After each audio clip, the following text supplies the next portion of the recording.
Hello everyone, आपका स्वागत है हमारे इस चैनल पर। आज की वीडियो में मैं आपको इकोनॉमिक्स के इम्पोर्टेंट क्वेश्चन कराऊंगी चैप्टर नंबर 11 की।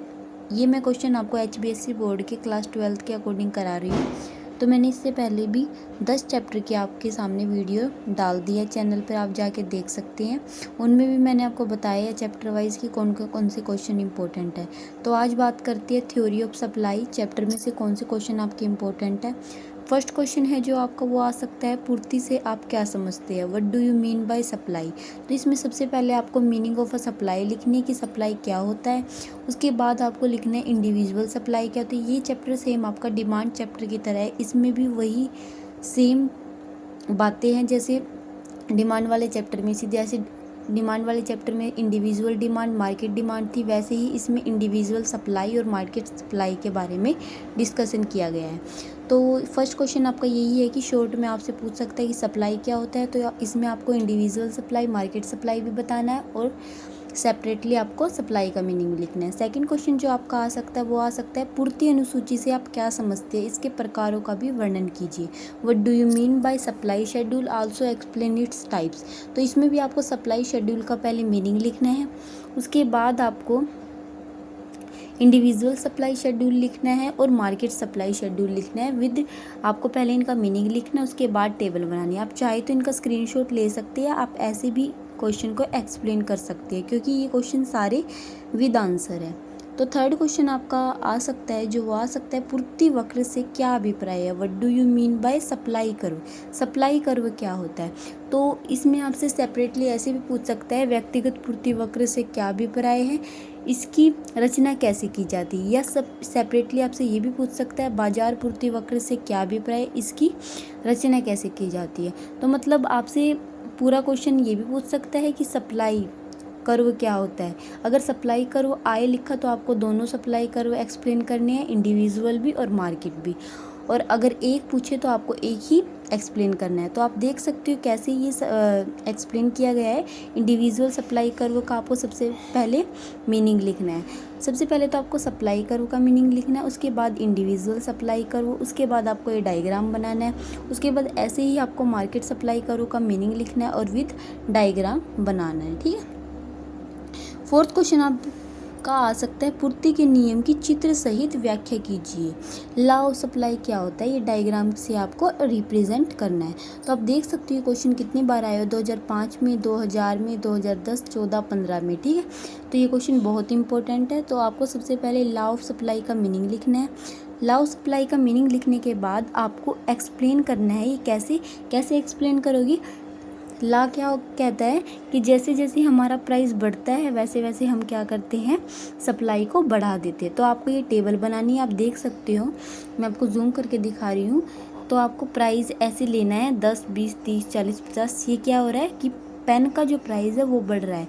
जैसे जैसे पेन का प्राइस बढ़ रहा है वैसे वैसे हम क्या कर रहे हैं, सप्लाई को भी बढ़ा रहे हैं। तो आपको ये टेबल बनानी है, उसके बाद आपको ये डायग्राम करना है। तो डायग्राम आप ये पॉइंट लेके भी बना सकते हो। इधर आपको प्राइस लिखना है, इधर आपको क्वांटिटी लिखनी है। उसके बाद आपको ये पॉइंट लेके आप बना सकते हो कि जब प्राइस 10 था तो हमारी सप्लाई 0 थी, जब प्राइस 20 हो गया तो हमारी सप्लाई 5 हो गई। तो ऐसे ही आपको ये डायग्राम में भी रिप्रेजेंट करना है। उसके बाद आपको इस क्वेश्चन में लिखना है, assumption of law of supply की पूर्ति के नियम की मान्यताएं क्या क्या होती है। तो आप देख सकते हो इसमें आपको लिखना है कि फर्म के उद्देश्य में किसी प्रकार का कोई परिवर्तन नहीं है, तकनीक में कोई परिवर्तन नहीं है, साधन की कीमत में कोई परिवर्तन। तो ये सारे आपको अजम्पशन इसमें लिखनी है 4 से 5। तो ये आपका क्वेश्चन 6 मार्क्स में आपसे पूछ सकता है। तो आपको फिफ्थ जो क्वेश्चन है इंपॉर्टेंट वो आपका आ सकता है, पूर्ति की मात्रा एवं पूर्ति में परिवर्तन से आप क्या समझते हैं। What do you mean by change in quantity supplied and supply. Change in quantity supplied क्या होता है और चेंज इन सप्लाई क्या होता है। तो आपको ये एक्सप्लेन करना है। सबसे पहले आपको मीनिंग लिखना है, चेंज इन क्वांटिटी सप्लाई क्या होता है। उसके बाद आपको लिखना है चेंज इन सप्लाई क्या होता है। ठीक है। उसके बाद आपसे सिक्स्थ को जो क्वेश्चन है वो आ सकता है, पूर्ति के विस्तार एवं संकुचन की धारणा को एक उपयुक्त रेखा चित्र की सहायता से समझाइए। Describe the concept of extension and a contraction of supply with the help of a diagram. कि एक्सटेंशन क्या होता है सप्लाई में और कंट्रैक्शन क्या होता है। एक्सटेंशन में क्या होता है, उस जब प्राइस बदलता है तो उसकी वजह से हमारी सप्लाई क्या होती है, चेंज होती है। अन्य फैक्टर हम उसमें क्या मानते हैं, कांस्टेंट मानते हैं। मतलब जब प्राइस के बढ़ने या घटने की वजह से हमारी सप्लाई प्रभावित होती है तो उसे हम क्या कहते हैं, एक्सटेंशन या कॉन्ट्रैक्शन ऑफ सप्लाई।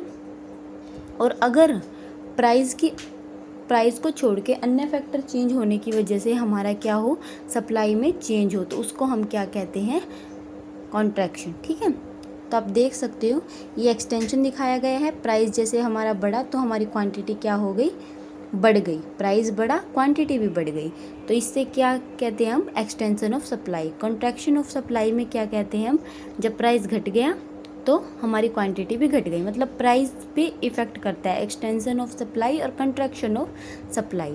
और उसके बाद आपसे पूछा गया describe the concept of increase and decrease in a supply with the help of diagram. Increase in supply क्या होता है, डिक्रीज इन सप्लाई क्या होता है। इसमें हम क्या करते हैं, प्राइस को कांस्टेंट मानते हैं और अन्य किसी फैक्टर में क्या होता है, चेंज होता है। ठीक है, जैसे हमने प्राइस क्या है, कांस्टेंट माना है। जैसे दो था हमारा प्राइस, तब भी हमारी सप्लाई क्या है, बढ़ गई। और जब हमारा प्राइस कम, मतलब इसमें हमें क्या करना है, प्राइस को हमें हमेशा क्या मानना है, कांस्टेंट मानना है।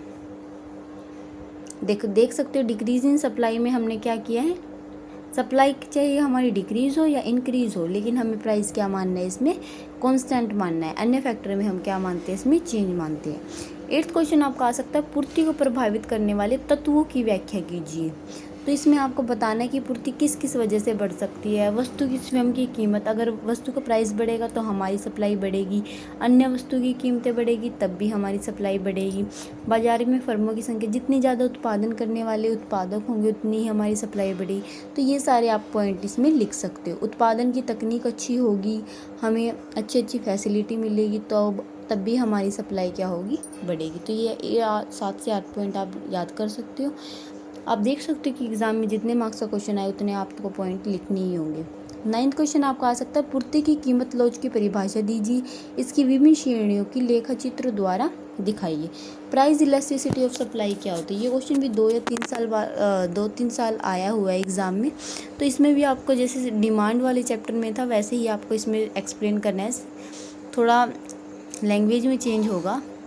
जैसे प्राइस इलास्टिसिटी ऑफ सप्लाई क्या होता है, परफेक्टली इन इलास्टिक सप्लाई क्या होता है, यूनिटरी इलास्टिक सप्लाई क्या होता है, ग्रेटर देन यूनिटरी सप्लाई क्या होता है, less than unitary elastic supply क्या होता है, ये सारे आपको इसमें एक्सप्लेन करने हैं। अगर आपको किसी क्वेश्चन में डाउट है या आप समझना चाहते हैं वो क्वेश्चन, तो आप मुझे कमेंट बॉक्स में कमेंट कर सकते हैं। 10th क्वेश्चन आपका आ सकता है, पूर्ति की लोच को प्रभावित करने वाले विभिन्न तत्वों की व्याख्या कीजिए, factor affecting elasticity of supply. तो ये क्वेश्चन भी आपको एग्जाम में आ सकता है।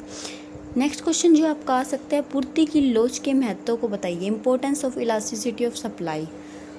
उसे नेक्स्ट क्वेश्चन आपके शॉर्ट में आपसे पूछ सकता है, difference between stock and supply, या आपसे पूछ सकता है क्वांटिटी सप्लाइड क्या होता है, या स्लोप ऑफ सप्लाई कर्व क्या होता है, expectation of the law of supply.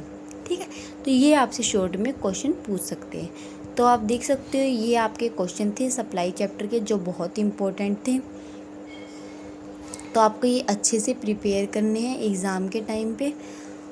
तो यही क्वेश्चन आपके मैं गारंटी लेती हूँ इनमें से आपका क्वेश्चन ज़रूर आएंगे। ठीक है, वीडियो पसंद आए तो वीडियो